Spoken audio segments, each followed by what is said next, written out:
All right, listeners, buckle up for a deep dive. We're tackling Attila the Hun today, a figure who definitely left his mark on military history. He really did. And I know you brought some fascinating sources on his campaigns. You know, this is right up my alley as a military history buff. I'm really curious to dig into how this guy, this scourge of God, as he's often called, really shaped Europe. Yeah, it's interesting. I think what's often missed about Attila is how he brought all the Hunnic tribes together. You know, they were traditionally these kind of fragmented nomadic groups, Yeah. and so for him to kind of unify them under his banner speaks to, you know, a sort of deeper leadership and strategy. That's a great point. Yeah. It really does seem like he was more than just like a brute force, Yeah. conqueror. It sounds like he understood how to build alliances, Yeah. how to exert his influence, Yeah.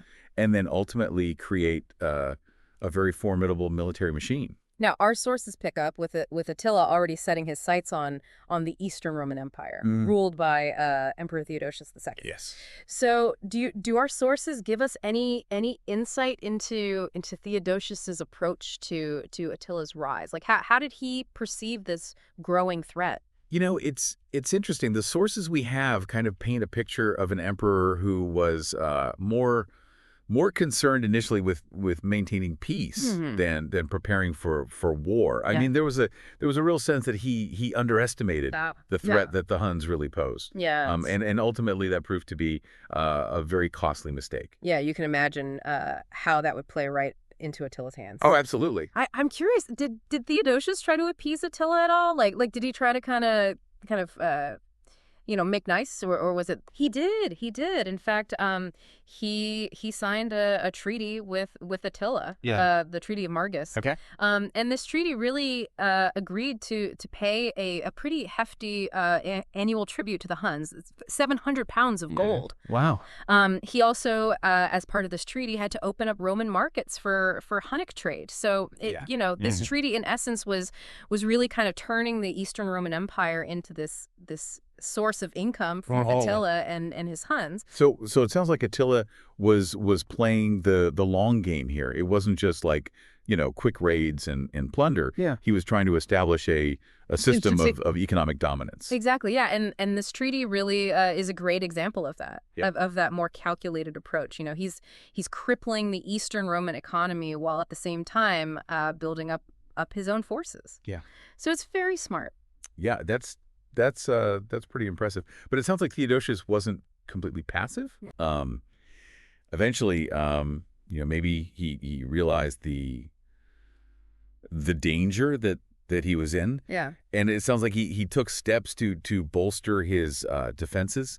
He reformed the army. He actually trained his troops through campaigns in North Africa. That's right. And generally started to kind of get, his military house in order. Yes. And it's that shift in Theodosius' strategy, I think, that really sets the stage for the next major clash. Okay. Because once he felt more confident in his military capabilities, he made a pretty bold move.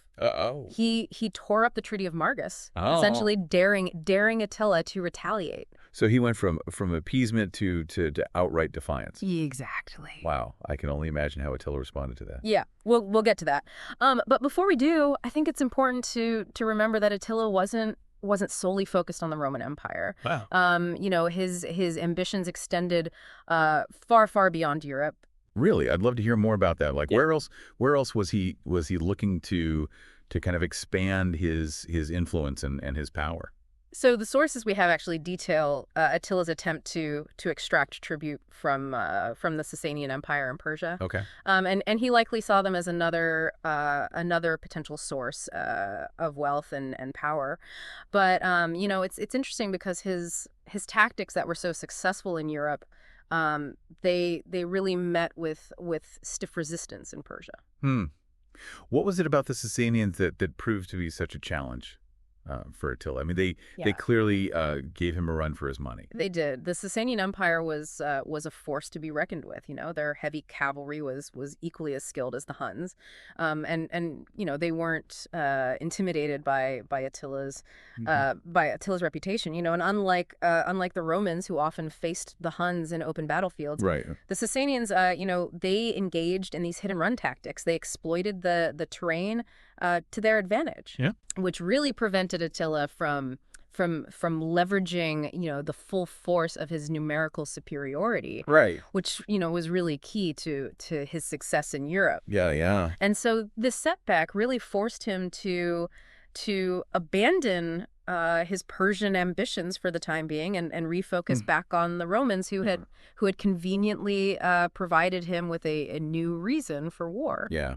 The timing couldn't have been worse Exactly. for Theodosius. He'd poked the bear, so to speak. It did. And now that bear was coming back with a vengeance. Exactly. And that's what happened. From 441 onwards, Attila launched this series of devastating attacks on the Eastern Roman Empire. Wow. He sacked cities, he ravaged the countryside, and ultimately laid siege to Constantinople itself. Oh, wow. Constantinople, I mean, with its legendary fortifications, Yeah. must have been a really tough nut to crack. How did Attila approach this siege? I mean, what was his strategy? He quickly realized that a direct assault on the city was futile. Right. Constantinople's walls were just too strong, so he shifted his strategy to a blockade, cutting off the city's vital supply lines. I bet that must have been terrifying for the people inside the city to be trapped Absolutely. with the scourge of God at your doorstep, Yeah. slowly starving you out. Absolutely, yeah. I mean, the impact of the blockade was just devastating. Food and water quickly became scarce, and the city was really teetering on the brink of collapse. Oh, wow. Eventually, Theodosius had no choice but to surrender again. Yeah. And this time, the terms were even more punishing. Attila imposed a massive indemnity, 2,000 kilograms of gold, which is more than double the annual tribute. Whoa. He increased the tribute to 690 kilograms Oh, goodness. annually, and then he added this new stipulation of a ransom of 12 gold coins for every Roman citizen. Wow. So it sounds like he was really making a statement with these terms. It wasn't just about the money. It was really this display of dominance. Absolutely. Almost designed to humiliate the Eastern Roman Empire. Exactly. Yeah. But, if I'm following the timeline here correctly, just a few years later, even with plagues and earthquakes kind of weakening the Eastern Roman Empire, Attila, he seems to ease up on his attacks. Yeah. He even settles for this new agreement that pretty much just maintained, the status quo. So why the sudden change of heart? Well, that's an interesting point you bring up, and the sources we have suggest that a rather unexpected development in the West kind of shifted Attila's attention. Okay. It was a letter, a ring, and a woman named Honoria. Okay. She was the sister of the Western Roman Emperor, Valentinian III, and according to the sources, we have quite a scandalous figure. Okay, this sounds intriguing. What was so scandalous about Honoria? Well, what did she have to do with Attila? It seems that Honoria had been placed under house arrest for what the sources delicately describe as indiscretions. Oh. She was being forced to marry a Roman nobleman. Right. And so faced with this unwanted marriage, she saw a potential escape route in Attila. So she reached out to the scourge of God for help. She did. That's a bold move. It's a very bold move. She sent Attila a letter, possibly pleading for his intervention. Okay. And intriguingly, she included her ring in the message, which has fueled much speculation among historians. Was it a plea for help? Yeah. Was it a desperate attempt to avoid this marriage, or was it something more romantic? A love letter. Perhaps. To Attila the Hun. That's not your typical historical romance. Yeah, it's not. How did Attila interpret this letter? Well, Attila, ever the opportunist, Yeah. he saw Honoria's letter as a marriage proposal, Oh, wow. and readily accepted, but with a rather significant dowry in mind. Oh, boy. Here we go. Half of the Western Roman Empire. Wow. Talk about aiming high. He went from demanding tribute to claiming half an empire. He did. What was Valentinian's response to this audacious demand? Unsurprisingly, Valentinian refused. Right. Flatly refused. Yeah. But before Attila could, launch a full-scale invasion of the West, another opportunity presented itself. This time from a completely different direction. Right. Yeah. He received a letter from a Frankish prince who was vying for his tribe's throne. And this prince needed Attila's support against a rival who was aligned with the Western Romans. So instead of one clear target, Attila now had two potential avenues for conquest. He did. The Western Roman Empire, prompted by Honoria's plea, and then the Frankish kingdom, where he could install a puppet ruler. Right. So he was about to make a major move, wasn't he? Tell me what happened next. Let's dive into that. All right. Well, in 451, Attila, fueled by ambition and with the support of this Frankish prince, he assembled a vast army drawn from the various Germanic tribes under his control, Right. and marched into Gaul. And the sources describe his force as being 500,000 strong. 500,000 men. Yeah. That's Oh, incredible. that's a huge number. So it sounds like he was really leveraging his dominance over these Germanic tribes. Oh, yeah. To create a force unlike anything the Romans had seen in centuries. Oh, absolutely. Who stood against him in the West. Well, leading a Roman defense was a man named Flavius Aetius, Okay. often called the last of the Romans, for his valiant efforts to hold back the tide of barbarian invasions. And interestingly, Aetius had spent time as a hostage among the Huns in his youth. Oh, wow. So he had firsthand knowledge of their tactics, their culture. So he knew his enemy then. Did this experience give him any advantage in facing Attila? Aetius was undoubtedly a skilled commander. Right. And his understanding of the Huns likely played a role in his strategic planning. But he also knew that he couldn't face Attila alone. Yeah. To counter the sheer size of the Hunnic army, he formed a crucial alliance with Theodoric I, the king of the Visigoths. The Visigoths. Yeah.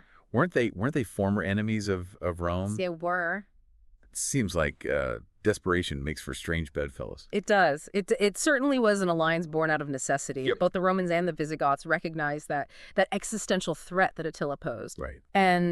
And the sources describe the ensuing clash, the Battle of the Catalaunian Plains, as one of the most brutal I can imagine. and bloody conflicts in European history. With hundreds of thousands of warriors clashing on an open battlefield. Yeah. I can only imagine it must have been just an apocalyptic scene. It was a massive, massive battle. What was the outcome of this battle? Did Aetius and his Visigothic allies manage to stop Attila? The battle raged for hours. Both sides suffered heavy losses. Yeah. Theodoric himself fell in the fighting, which really highlights the ferocity of the combat. But in the end, Attila was forced to retreat, marching his first significant defeat in Europe. So the last of the Romans, aided by the Visigoths, saved the Western Roman Empire from the Scourge of God. Yeah. What do you think would have happened if Attila had won that battle? Would Europe be different today? It's a question historians have pondered for centuries. Yeah. A Hunnic victory at the Catalaunian Plains would have had enormous repercussions. Yeah. Gaul, already weakened by Roman decline, were fallen under Attila's control. His empire would have extended from the steppes of Central Asia to the Atlantic coast. And it's possible it would have created an insurmountable obstacle to the emergence of the Frankish kingdoms that would later shape Western Europe. That's it's a chilling thought to think about what might have been. It is. But Aetius, he gets a lot of credit for this victory. It does. What about his Visigothic allies? I mean, they played a vital role in repelling Attila, didn't they? Oh, absolutely. Yeah. While Aetius was undoubtedly a brilliant commander, it's clear that the Visigothic contribution was crucial to the Roman victory. Theodoric's leadership and the fighting prowess of his warriors were really instrumental in turning the tide against Attila. It raises a question, doesn't it? Yeah. Was Aetius truly the last of the Romans, capable of holding back the barbarians on his own? Right. Or was he simply fortunate to have powerful allies at his side? Yeah. It seems like history is never as straightforward as we might think. It's not. Even the greatest victories often depend on this complex web of alliances, circumstances, and a bit of luck. A lot of factors. But Attila wasn't done yet, was he? Yeah. Even after this setback, it sounds like he still had his eyes on Italy. No, he wasn't. The defeat at the Catalaunian Plains was a blow to Attila's pride. Yeah. But it didn't break his spirit. He regrouped his forces and just a year later launched a swift and brutal invasion of Italy, catching the Romans off guard. So it seems like Attila was a master of exploiting weaknesses. Oh, yeah. Was this invasion as successful as his previous campaigns? Yeah. Did he face much resistance? The political landscape had shifted in Attila's favor. The alliance between Aetius and the Visigoths had dissolved, leaving the Western Roman Empire vulnerable, and Aetius, lacking sufficient forces for a direct confrontation, was forced to rely on guerrilla tactics, harassing Attila's supply lines, hoping to buy time. Okay. Meanwhile, Attila marched relentlessly southward, aiming directly for Ravenna, the capital of the Western Roman Empire at that time. So he wasn't going straight for Rome. No. Attila's strategic objective was likely to cripple the Western Roman government. Right. Capturing Ravenna, the seat of imperial power, would have dealt a severe blow to Roman authority and left them scrambling to organize a defense. And in fact, Emperor Valentinian III, panicking in the face of Attila's advance, he fled Ravenna and sought refuge in Rome. So the Eternal City, once the heart of this vast empire, now found itself on the front lines of this desperate struggle for survival. It did. With the Western Roman emperor fleeing and Attila closing in, things must have looked pretty bleak for Rome. Did anyone try to stop him? Was there any hope left for the Romans? Well, in this moment of crisis, a figure emerges who at first glance seems an unlikely opponent for the fearsome Attila. Pope Leo I, the Bishop of Rome. A priest facing down the Scourge of God. He did. That's an incredible image. What happened when these two vastly different men met? Did Leo try to reason with Attila, appeal to his humanity? The sources surrounding this meeting are shrouded in mystery. We know that Leo, accompanied by several high-ranking Roman officials, traveled north to meet Attila at a location near the river Mincio. What transpired between them remains a matter of debate among historians. Right. Some accounts emphasize Leo's eloquence and his ability to appeal to Attila's sense of piety. Yeah. Others suggest that Attila may have been influenced by more practical concerns, logistical challenges, disease outbreaks among his troops, or perhaps even fear of a renewed Eastern Roman offensive. So it's not entirely clear what persuaded Attila to turn back. Was it divine intervention, as some Christian chroniclers claim? Right. Or was it a more earthly combination of factors? Well, the exact reasons for Attila's retreat remain elusive. Yeah. But the outcome is undeniable. Yeah. Rome was spared from the fate that had befallen so many other cities in Attila's path. And the image of Pope Leo confronting Attila has become this powerful symbol in Christian art and history. Yeah. Often depicted as a testament to the power of faith to overcome even the most formidable of enemies. It's a dramatic scene, even if the details are unclear. But Attila's story doesn't end there, does it? No, it doesn't. Just a year after his dramatic retreat from Italy, Attila's reign of terror came to an abrupt and unexpected end. He died during a wedding feast. Oh, wow. Not on a battlefield, but in his own bed.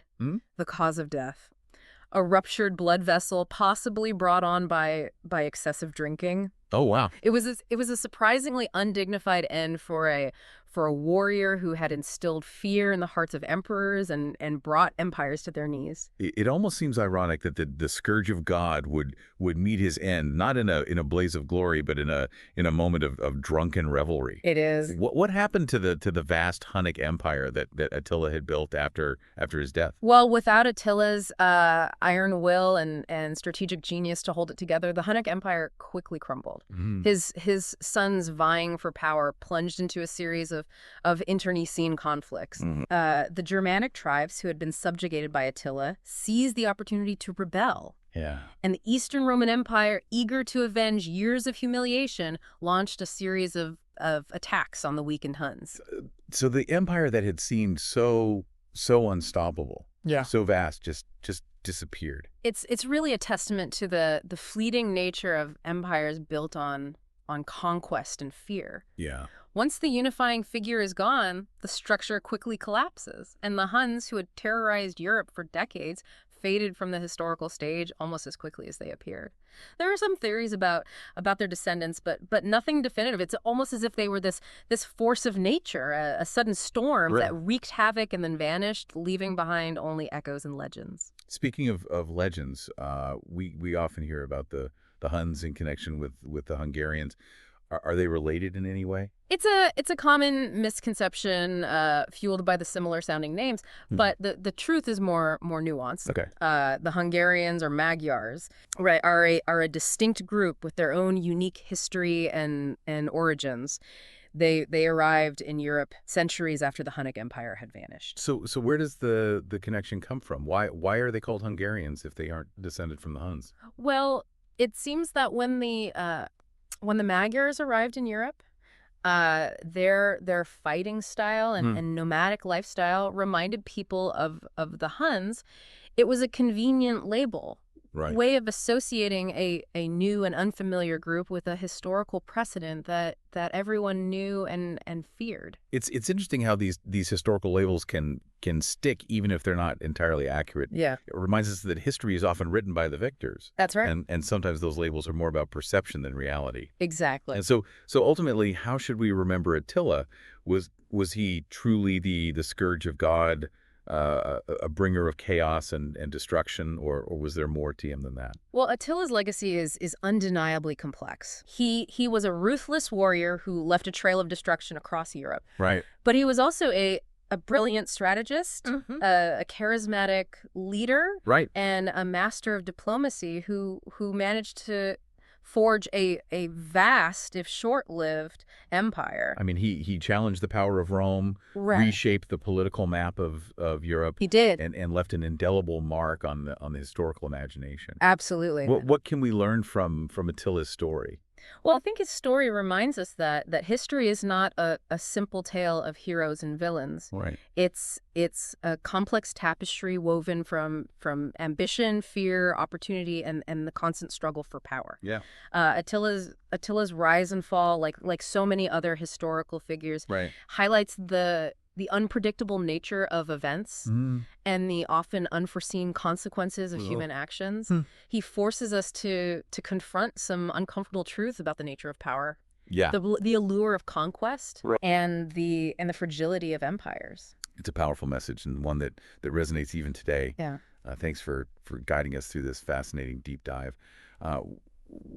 What final thought would you leave our listener with as they ponder Attila's legacy? Well, I think it's just to remember to not settle for simplified narratives. History is full of nuances, contradictions, and unexpected turns. Right. The more we dig beneath the surface, the more fascinating and relevant the past becomes. Well said. And on that note, we'll wrap up this deep dive.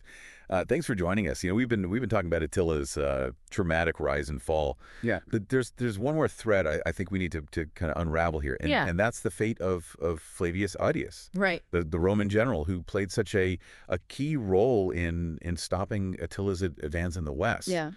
He earned that title, the last of the Romans, which makes his story all the more all the more intriguing. It really does, and you're right to highlight Aetius. I mean, his story is a prime example of how even the most successful military figures Yeah. can fall victim to political intrigue. You know, Right. here's a man who saved the Western Roman Empire from the scourge of God, Yeah. yet his end was far from glorious. Yeah. It's a reminder that the battlefield isn't the only place where battles are fought. Exactly.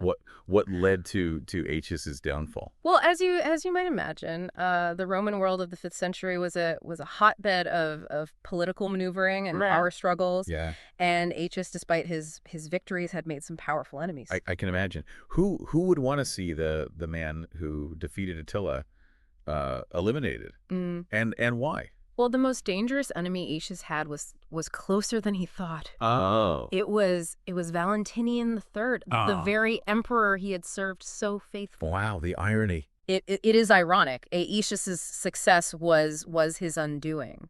It does seem to be a recurring theme throughout history. Yeah. A ruler becomes suspicious of his own general's popularity and influence. Absolutely, yeah.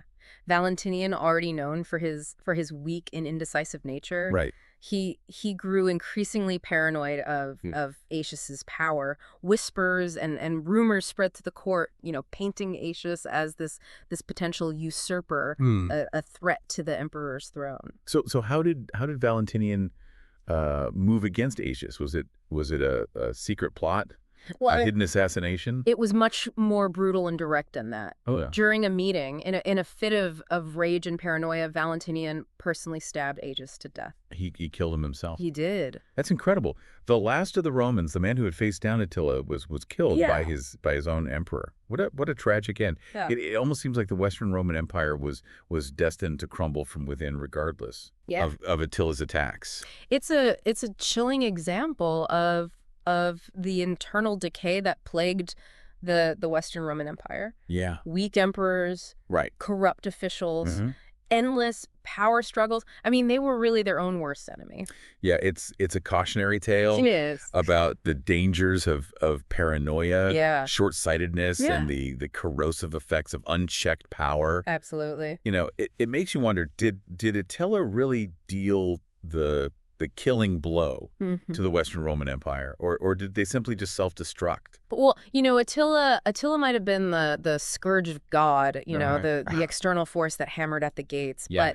But it was their internal weaknesses, their inability to unite against common threats that ultimately sealed their fate. So what can we as military history enthusiasts learn from this deep dive into the age of Attila? Well, I think Attila's campaigns and the events surrounding them offer valuable insights into the dynamics of warfare and power. Yeah. We see the importance of leadership, Right. strategy, and logistics, but also the crucial role of alliances, internal cohesion, and the often unpredictable nature of history. We've explored how ambition and fear can drive both individuals and empires to great heights, but also to their ruin. We've witnessed the fragility of power, the fleeting nature of empires built on conquest, Right. and the enduring impact of personalities on the course of history. Absolutely. Well, it's been a truly enlightening